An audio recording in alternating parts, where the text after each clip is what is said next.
बीवी अपने शौहर के साथ बैठकर खाना खा रही थी कि अचानक दरवाजे पर दस्तक हुई। बीवी उठकर गई तो देखा कि एक फकीर दरवाजे पर खड़ा है। बीवी ने खाना उठाया और सोचा कि उसे कुछ दे दूं, मगर शौहर ने सख्ती से रोक दिया कि कुछ मत दो। इसी बात पर दोनों के दरमियान झगड़ा हो गया। झगड़ा इतना बढ़ा कि कुछ उर्से बाद दोनों में तलाक हो गई। वक्त गुजरा और फिर उस औरत की शादी एक और आदमी से हो गई। एक दिन दोनों मियां बीवी घर में खाना खा रहे थे कि अचानक दरवाजे पर फिर दस्तक हुई।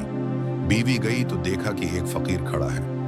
बीवी अंदर आई तो उसकी आंखों में आंसू थे। शौहर ने पूछा, क्या हुआ?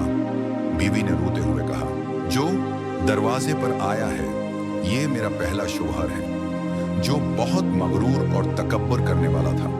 कल उसने मुझे फकीर को खाना देने से रोका था और आज खुद भीख मांगने हमारे दरवाजे पर आया है।